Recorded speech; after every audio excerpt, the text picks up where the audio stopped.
Hello, beautiful humans, and welcome to the Midlife Revolution. I'm your host, Megan Connor. And the Midlife Revolution is all about making small changes that change everything. So if you make one small change today, let it be that you go down to the description and click the link to take my bully proof course, where you can learn how to identify and defend against manipulation and control. Today's episode is bouncing off of yesterday's episode where I interviewed author Ganesh Cherian, the author of Joseph Smith, Architect of Mormonism. Ganesh and I had a lovely conversation about all of the times that Joseph Smith was exposed to or committed a violent act in his life. And we talked about spiritual violence, social violence, and yes, physical violence. I came to the conclusion long ago that Mormonism is a religion that was founded on the V word. I don't want to say it too often because, the gods of this platform over here have been angry with me lately, trying to be nice. So today's episode is going to talk about the V word in the Book of Mormon. And today I have a Book of Mormon with my name on it that was given to me by my step-grandfather in 1993, February of 1993 to be exact. And I know this because he inscribed it for me. Dear Megan, I hope you will read and study these holy scriptures with love, Lloyd. I was thinking to myself, why in the world would he have given me this in February of 1993? I had graduated from high school. I went to one semester of UConn. I dropped out because of an unfortunate date R situation. And I was just kind of meandering through life in Connecticut while my parents were looking for a house in Texas. So maybe that had something to do with it. I don't know. Also joining us today is another thing that didn't get burned when I left the Mormon Church, the Book of Mormon reader. This is a lovely graphic novel about the things that happen in the Book of Mormon. And wouldn't you know it, it's full of violent action. We weren't allowed to watch rated R movies when I was a kid, mainly because the church leaders told us that it was not a wholesome thing to do. But there were a lot of people who were like, oh, I'm going to watch Saving Private Ryan because it's historical. And so it's okay if I watch that as a rated R movie. Well, no wonder when you have a book that is so completely full of war and dearth and destruction, no wonder people are like, yeah, violence is totally fine. I mean, I don't want to see anything naked, but violence is great. Anyway, today we are going to talk about the 96 separate instances of violence in the Book of Mormon. And we're actually going to read a little bit. So if you've never read the Book of Mormon before, here's your chance. We're only going to read a little bit of it though. And I am going to replace some of the phrases. Now, the Book of Mormon is organized into books. And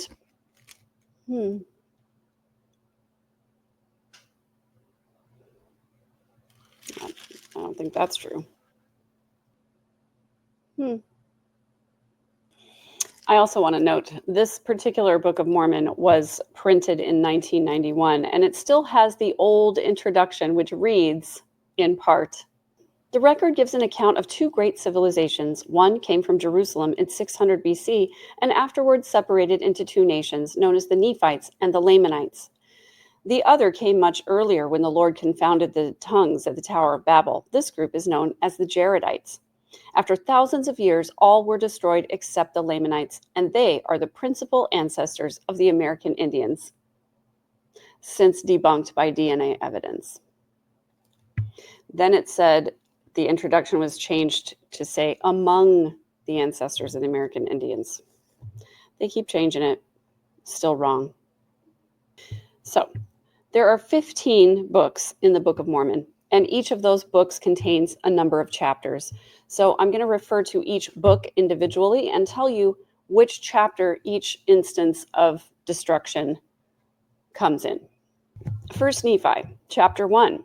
The Jews seek to cast out, stone, and slay the ancient prophets. They also seek Lehi's life for prophesying. Now, every time I say slay, you're going to think with a sword. And every time I say seek someone's life, you're going to think unalive. So basically, the Jews are seeking to destroy Lehi and his family for prophesying that they're going to be destroyed. So already, lots of destruction. Chapter 2. People seek to take Lehi's life, forcing his family to flee or escape. Chapter 3, Laban attempts to slay Nephi and his brothers. They hide. Chapter 4, the famous one, Nephi slays Laban with his own sword so that he can get a book of scriptures, which turned into some of this. Chapter 7, Laman and Lemuel, who are Nephi's brothers, tie Nephi up and plan to slay him or leave him to be devoured by beasts. Nephi breaks free. Chapter 16, Laman and Lemuel plan to slay Lehi and Nephi, their dad and their brother, but an angel intervenes. Chapter 17, Laman and Lemuel attempt to throw Nephi overboard into the ocean. Nephi shocks them with divine power. So I guess that kind of violence is okay. I don't know. Chapter 18, Laman and Lemuel tie up Nephi again during the ship voyage, and a storm threatens the ship until he's freed. Second Nephi, the second book in the Book of Mormon. Chapter 1, prophets mention wars and destruction among future generations. Chapter 4, Nephi whines about his brother's intent to destroy him. Chapter 5, Lamanites seek to destroy Nephites. Nephites prepare with swords and armor. Chapter 10, prophets give a vision of the Jews scourging, smiting, and crucifying Jesus Christ. Chapter 13, which is a quote from Isaiah, nations fighting against Zion, the wicked slay each other. Chapter 23, quoting from Isaiah again, wars, captivity, and slaying among Gentiles and Jews. I mean, not the like slay, the other slay. Chapter 26, future wars, destructions, and secret M among Gentiles. Red rum, for those of you who don't know. Chapter 27, prophetic wars and bloodshed in the last days. The book of Jacob, decidedly less violent than the previous two books. Chapter 7, Sherem contends with Jacob and is smitten by God, leading to his death. The next book is Enos. Not sure where Joseph Smith came up with this name, but it's not a good one. Chapter 1, Lamanites seek to destroy Nephites. Again, multiple wars and contentions. Jerem, Chapter 1, Nephites withstand Lamanite attacks with fortifications and weapons, many wars and contentions. Omni, Chapter 1, many wars with Lamanites. Zeniff's people fight to possess the land. Words of Mormon, Chapter 1, Benjamin drives out the Lamanites with the sword. Much bloodshed. I'm actually going to look this one up. So there's a frequent phrase in the Book of Mormon, and it came to pass. And Mark Twain said if you took out and it came to pass, it would have been a pamphlet instead of a book. One of my favorite ex-Mormon comedians decided to replace the phrase and it came to pass with, and I you not. That's kind of what I feel like doing. And I you not also that the armies of the Lamanites came down out of the land of Nephi to battle against his people. But behold, King Benjamin gathered together his armies, and he did stand against them, and he did fight with the strength of his own arm, with the sword of Laban. Remember that sword that Nephi took from that dude? And yeah, they're using it in their battles now. And in the strength of the Lord, they did contend against their enemies until they had slain many thousands of the Lamanites. And it came to pass, and I you not, they did contend against the Lamanites until they had driven them out of all the lands of their inheritance. Ah, I love that story. Mosiah, Chapter 1, reference to wars during Benjamin's reign. Chapter 7, Zeniff's scouts slay each other in a quarrel. Chapter 9, Zeniff's people fight Lamanites, heavy slaughter on both sides. Chapter 10, battle between Nephites and Lamanites, Lamanites slain in heaps. I'm going to read that one too. And I you not, we did drive them again out of our land, and we slew them with a great slaughter, even so many that we did not number them. And I you not, that they came upon the north of the land of Shilom with their numerous hosts, men armed with bows and arrows and swords and scimitars and stones and slings, and they had their heads shaved, and they were necky and they were girded with a leathern girdle about their loins. They were a wild and ferocious and a bloodthirsty people, believing in the tradition of their fathers, which is this, believing that they were driven out of the land of Jerusalem because of the iniquities of their fathers, and that they were wronged in the wilderness by their brethren, and they were also wronged while crossing the sea, and again that they were wronged while in the land of their first inheritance, and after they had crossed the sea, and all this because Nephi was more faithful in keeping the commandments of the Lord. Therefore he was favored of the Lord, for the Lord heard his prayers and answered him, and he took the lead of their journey in the wilderness. Chapter 11. Noah, who was wicked. This is a wicked Noah. Noah's priests abduct the Lamanite daughters. War ensues. And I bet you can imagine what happened to the Lamanite daughters. Chapter 12. Abinadi is tied up and scourged. Later, he's burned to death by Noah. Chapter 17. Alma's followers are persecuted and tasked harshly by Ammon. What exactly is harshly? Come on. After all this destruction. I apparently liked this chapter. It's got lots of colors in it. Chapter 17. 11 through 15. Oh, well, that explains it. So the priests got mad at him, and they tied him up, scourged him until he died. And then, he was burnt. That's what it says, yeah. But he's coherent enough to give a speech during the burning. It's kind of a long one. I don't get it. Where are we here? We're in Mosiah, chapter 17. Burned to death, 1 through 3. That's chapter 12. This is chapter 17, 11 through 15.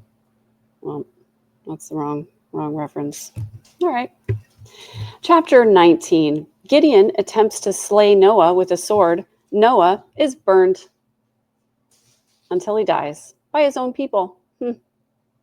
Chapter 20. The Lamanites attack and slay many of Limhi's people. Later battles with much more slaughter. Chapter 21. The priests of Noah red rum the guards and then run away. The Lamanites pursue them and slay some of them. Chapter 28.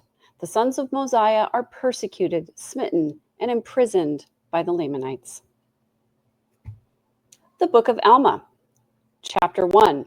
Nehor slays Gideon with a sword. Nehor is executed. Priests are persecuted, smitten, and slain. Chapter 2. Amalekite leads a rebellion. Civil war ensues, with thousands slain. Chapter 3. The Lamanites attack and many Nephites are slain or captured. Chapter 14. Believers in Abinadom are burned alive. Amalek and Alma are imprisoned, smitten, and witnesses are slain. Chapter 16. The Zoramites are cast out and stoned. They make preparations for more war. Chapter 17. Ammon slays several robbers with a sling and severs the arms of others attacking the flocks.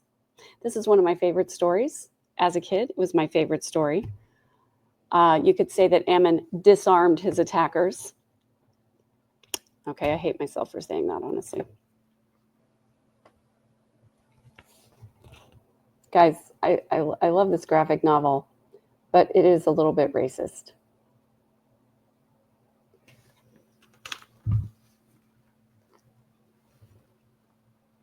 I'm going to do this primary style like I used to do back in the day when I was reading these beautiful cartoons to my kids. Ammon, a great servant. Ammon was one of the 4 sons of King Mosiah. The sons of Mosiah went to different cities to teach the Lamanites the gospel. The Lamanites did not like the Nephites. They tied up Ammon and took him to their king. The king was named Lamoni. He asked Ammon why he had come to his city. Ammon said he wanted to live with the Lamanites. He wanted to be King Lamoni's servant. King Lamoni liked Ammon. Lamoni's men united him. Lamoni's men untied him. Ammon became the king's servant. So the king didn't like Ammon. So they tied him up. And then the king decided he did like Ammon. And so Ammon decided to become his servant. Ammon's job was to tend the king's sheep. One day, the sheep were drinking. I hope it was just water. Some wicked Lamanites chased the sheep away. They wanted to steal the sheep. King Lamoni's servants were afraid because the king's sheep were gone. Ammon told them not to be afraid. He told them they should go and find the sheep. Soon they found the sheep. They brought them back to the water. The wicked men came again to steal the sheep. Ammon would not let them. The wicked Lamanites were not afraid of Ammon. They thought they could kill him. But Ammon had the power of God. He threw stones with his sling and killed some of the Lamanites. The Lamanites tried to unalive Ammon with their clubs. He cut off their arms. I especially like this picture where there's already some red on the sword over here. And this dude is obviously in agony because he's just lost his arm. And this guy's about to lose his. God made Ammon strong. The wicked men were afraid. They ran away. King Lamoni's servants were very surprised that Ammon was so strong. They took the arms to show the king. Just so you know that I'm not making this up. Now 6 of them had fallen by the sling, but he slew none, save it were their leader with his sword. And he smote off as many of their arms as were lifted against him, and they were not a few. And when he had driven them afar off, he returned, and they watered their flocks, and returned them to the pasture of the king, and then went in unto the king, bearing the arms. Is this where the right to bear arms comes from? We literally have the right to gather up the arms of the people that we have, and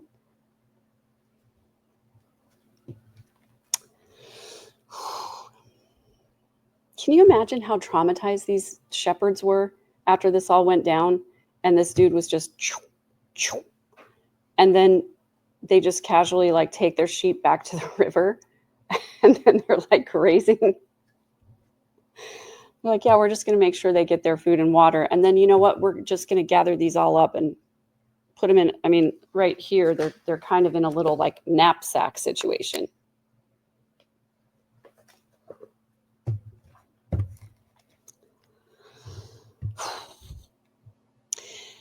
And then went in unto the king, bearing the arms which had been smitten off by the sword of Ammon, of those who sought to slay him. And they were carried in unto the king for a testimony of the things which they had done. The end. King Lamoni was surprised. He did not think a man could be so strong.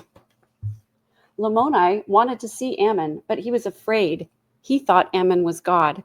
And as you can see, he's got his hand up to his mouth here, and that's probably because those arms started to stink after a while. Ammon came to the king. Lamoni did not know what to say to Ammon. Lamoni did not speak for 1 hour. The Holy Ghost helped Ammon know what Lamoni was thinking. Ammon said he was not God. He said he was a man. King Lamoni wanted to know how Ammon was so strong. He asked Ammon to teach him. Ammon taught Lamoni about God and Jesus Christ. He told him, I'm guessing Ammon told Lamoni, the things that were written on the gold and brass plates. Lamoni believed Ammon. Lamoni prayed to God. He wanted to be forgiven of his sins. Then he fell to the ground. Some people thought he was dead. Lamoni's wife asked Ammon to help.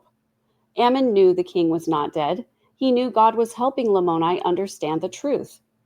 Ammon said Lamoni would get up the next day. Lamoni's wife believed Ammon. The next day, Lamoni got up. He told the people he had seen Jesus Christ. He knew God lived. Lamoni taught his people about God. Some believed and some did not. Ammon also taught the people about God. The people who believed were baptized into the church. The end. Buckle up, guys. We're not even halfway through. So, you know that really nice story about how, the king liked Ammon a lot and thought that he was literally God after he whooshed all of those arms. Well, in chapter 19, Lamoni slays the servants who failed to protect the flock. So Ammon, was good. Those other sheep herders. Chapter 20. Anti-Nephi Lehis allow themselves to be slain by the Lamanites rather than to fight. Over 1,000 people are killed. Now, this is kind of a complicated story. Joseph Smith claims that anti means to be like. We all know that that's not true. But these people wanted to be like Nephi. Where have I heard that before? Some kind of trial or something. Anyway, it's too complicated to explain. But basically, these people emulated a more peaceful people. And they decided that instead of protecting their families, they would just literally kneel down on the ground and allow themselves to be slaughtered by their enemies, including women and children. Over 1,000 of them. And in the next chapter, more of them are slain. The Amalekites and the Ammonites slay many. In chapter 24, the anti-Nephi Lehis, who had not learned their lesson, decided to bury their weapons, and another 1,005 people are slain with no resistance. In chapter 25, the Lamanites attack the Nephites, and there are many battles with slaughter. In chapter 27, the Amlicites join the Lamanites, mark themselves red, and there's a reference to prior violence. In chapter 28, there's a great war where tens of thousands are slain. Chapter 35, Zoramite dissenters stir the Lamanites to war. They make preparations for invasion. Chapter 43, there's a war between the Nephites and the Lamanites. The Zoramites join the Lamanites, and there's a battle at the river Sidon with many slain. In chapter 44, thousands more of the Lamanites are slain, and the survivors surrender. Chapter 45, there's a reference to ongoing wars. Chapter 46, Amalickiah causes dissension, seeks to destroy the church, and Moroni raises the title of liberty, which is just a big flag that basically says he loves his family and God. The dissenters flee or are slain. Chapter 47, Amalickiah red-rums the Lamanite king with a servant's help. He frames the guards who are executed and poisons Lehanti subtly. This is a great one. Alma chapter 47.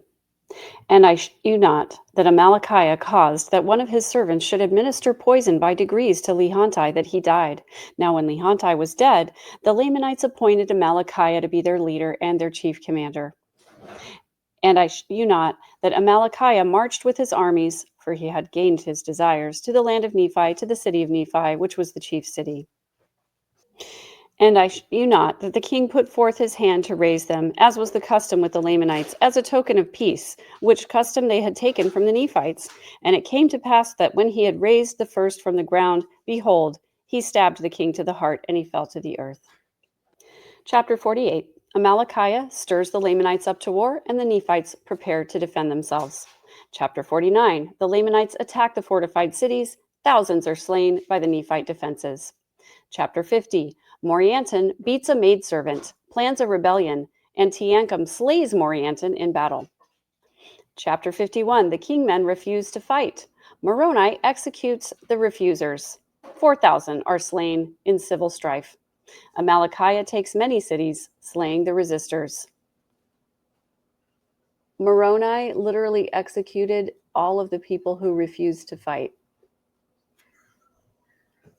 instead of just throwing them in prison or something. Chapter 52. Battles continue for the cities. Teancum sneaks in and slays Amalickiah. Chapter 53. The Lamanites attack, and there are many slain. The prisoners are forced to build fortifications. Chapter 54. Prisoners are threatened with execution. Chapter 55. The Nephites free the prisoners without bloodshed, but reference to prior threats. In chapters 56 and 57, we hear the famous story of the 2,000 stripling warriors, which I will read to you from my graphic novel. Ready?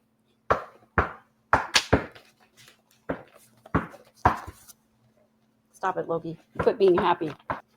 The Lamanites and Nephites had many wars. The Lamanites wanted to take away the Nephites' freedom. The Lamanites won many wars. They took cities away from the Nephites. The Nephites fought to keep themselves free. They also fought to keep the people of Ammon free. Helaman was a son of Alma the younger. Helaman told them to keep their promise. They must not fight. The people of Ammon wanted to help fight for their country. The people of Ammon had promised God they would not fight. The people of Ammon had many young sons. They were strong, brave, and righteous. They had not promised God they would not fight. Aha, a loophole. Their mothers taught them to have faith in God and to obey God's commandments. These 2,000 sons said they would help the Nephites fight for freedom. They asked Helaman to be their leader. The sons were not afraid to fight. They knew God would help them. Helaman said he would lead the young men. They went to help the Nephites. The Nephites and Lamanites were fighting. The Lamanites were winning. The Nephites and Lamanites were fighting. The Lamanites were winning. Helaman's army helped the Nephites. The young men obeyed Helaman. They fought bravely. They finally won the fight. 1,000 Nephite soldiers were dead. Yay! Helaman was afraid many of his young men had been killed. All of the young men were sick or hurt, but not one of them was dead. Helaman was happy. God had blessed the 2,000 young men. He had not let them die. God had helped the young men because of their faith. He had helped them because they were righteous. The people of Ammon always obeyed God's commandments. God always helped and blessed them. In chapter 59, Moroni threatens the kingmen, and there's a reference to bloodshed. In chapter 60, Moroni accuses the leaders of neglect, causing bloodshed. Chapter 61, Pachus, who is a kingman, was slain by Moroni's forces. Civil war executions ensue. Chapter 62, Moroni retakes the cities. Teancum slaves a moron, but is killed. A moron? Amoron? I'm going to go with a moron. War ends with many slain. The Book of Helaman, Chapter 1. There are contentions for the judgment seat.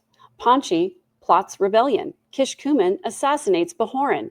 Coriantumr invades, slays Pachumeni, and battles. Moroni defeats him, slaying Coriantumr. I wonder if Joseph Smith was just like in the spice cabinet making up names. Chapter 2. Kishkumen's band plots to red rum Helaman. A servant stabs Kishkumen. Chapter 4. More wars with the Lamanites. Many Nephite cities are lost, and there is much slaughter. Chapter 5. The Lamanites take more cities. The Nephites repent and regain ground. Chapter 6. A secret band of marauders red rums the judges, and there are more wars. Chapter 8. Many signs of wars and contention. Chapter 11. Nephi is given power, and there's a famine instead of a war. Later, the secret band causes wars and carnage. The Book of 3rd Nephi. Chapter 1. Believers are threatened with death. Gideonhi's robbers threaten war. Chapter 2. There are more wars with the robbers and a lot of bloodshed. Chapter 3. The robbers threaten to destroy the Nephites. Chapter 4. There's a battle with the robbers. Many are slain. The survivors are hanged or imprisoned. Chapter 6. The robbers return, lay siege to the city, and the Nephites attack and slay many robbers. Chapter 7. The robbers are defeated and the leaders are executed. Chapter 8. Wars, red rums, and secret combinations resume. Chapter 9. The wicked people slay the prophets. The cities are destroyed by fire, and there are earthquakes, etc., etc. Chapter 10. There's a great destruction with many people killed. All of this happened, by the way, because Jesus was on his way. It's like Christmas Eve, when Santa's about to come, and so you hang your stockings by the chimney. And this is a bad analogy because before Jesus comes, like lots of people die. So the Book of 4th Nephi, Chapter 1. After there's peace, many divisions lead to war and secret red rums. The Book of Mormon, which is a book inside the Book of Mormon. Chapter 1. The wars resume, and there is a lot of bloodshed. Chapter 2, lots of battles. The Nephites slay many Lamanites, but retreat. Chapter 3, Mormon refuses to lead due to wickedness, and the wars continue. Chapter 4, the Nephites attack and slay many. The Lamanites retaliate fiercely. Chapter 5, the Lamanites overrun the land, and there's a great slaughter. Chapter 6, the final battle, 230,000 Nephites are slain. Chapter 8, Mormon laments the total destruction. The Book of Ether. Chapter 7, Orihah's reign. There's a rebellion by Jared. There are captivity and wars, and brothers killing each other, unaliving each other. Chapter 8, more secret combinations. Achish slays his father-in-law, causes a war, and there's famine because of the bloodshed. Chapter 9, the kings are in captivity. There are wars, red rums, and many more captivities. Emer slays Korihor. Church of Korihor, one of my favorite churches. Chapter 10, multiple kings are slain or overthrown in the wars. The robbers come in and poison people. Chapter 11, wars and contentions persist. Prophets predict destructions, and Shered slays the prophet. Chapter 13, War. Coriantumr slays his rivals. Millions die in the battles. Chapter 15. Chapter 14, Great Wars, Secret Combinations. Gilead was slain by a high priest. Lib slays another high priest. And in chapter 15, finally, the final wars, millions are slain. Shiz and Coriantumr battle, and everyone dies except Coriantumr, who slays Shiz. Now, this is one that I'm going to have to show you because it is my very favorite cartoon in the entire world. It depicts the battle of Shiz.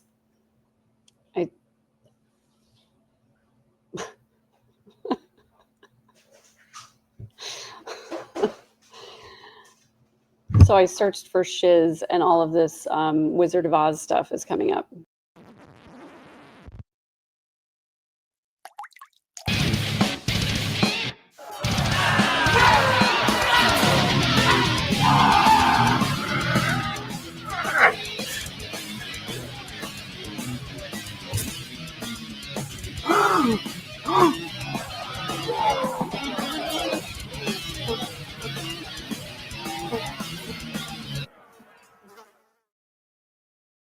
Now, lest you think that this cartoon is a little bit graphic and a little bit over the top, first of all, let's credit Annie Poon because she's freaking amazing.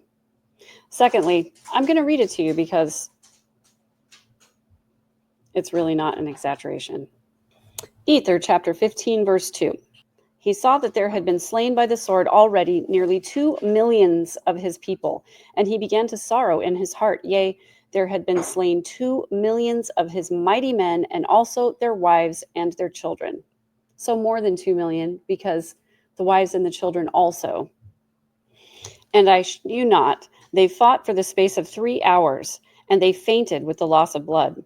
And I knew not that when the men of Coriantumr had received sufficient strength that they could walk, they were about to flee for their lives. But behold, Shiz arose, and also his men, and he swore in his wrath that he would slay Coriantumr, or he would perish by the sword. Wherefore he did pursue them, and on the morrow he did overtake them, and they fought again with the sword. And it came to pass that when they had all fallen by the sword, save it were Coriantumr and Shiz, behold, Shiz had fainted with the loss of blood. And it came to pass that when Coriantumr had leaned upon his sword, that he rested a little, he smote off the head of Shiz. I'm really glad he got that, rest recovery time after the high intensity workout.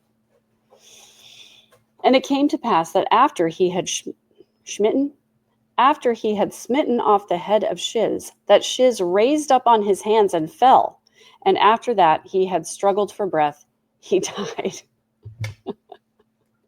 Now, how could he struggle for breath when his head was over there? I don't get it. And it came to pass that Coriantumr fell to the earth and became as if he had no life. Now I want to watch the cartoon again.